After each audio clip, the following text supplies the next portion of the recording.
This, of course, would be against the guidance of top health officials who are skeptical, at the very least, that the coronavirus will be contained and controlled by that time, and that a rush back to work or to church pews would inevitably cause more deaths and devastation.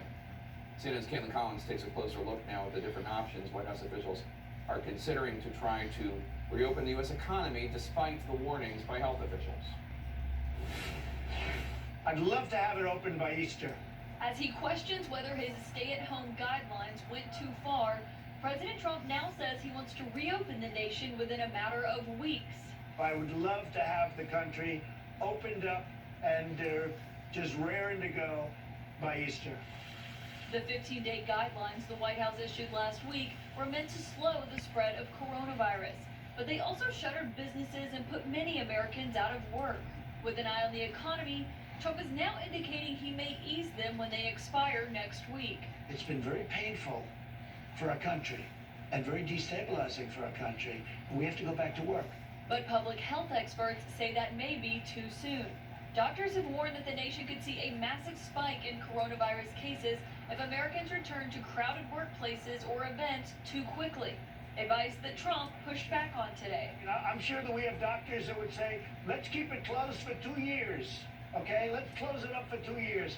No, we got to get it open. Now the president's advisors are scrambling to find a compromise that keeps the country safe and restarts the economy, including looking at a phased system that's based on age or geographic location, though one official cautioned that nothing has been decided yet. The president's asked our team for recommendations about not how we do one or the other, but how we do both.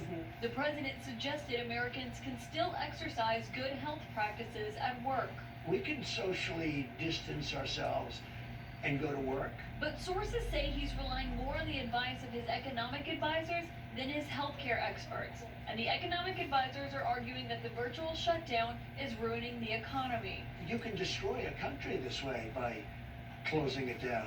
The president hasn't committed to following the advice from his team of doctors when it comes to making a decision on the guidelines.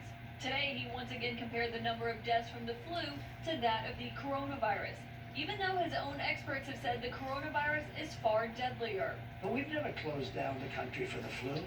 Trump insisted his relationship with Dr. Tony Fauci is on solid ground today, as he was absent from the Fox News town hall. After a Republican lawmaker suggested last week that the administration was overreacting to the coronavirus and that people are still allowed to drive cars despite car accident deaths, Fauci called that a false equivalency. I don't think with any moral conscience you could say, why don't we just let it rip and happen and let X% of the people die? I don't understand that reasoning at all. As another one of the doctors on his task force highlighted the high trend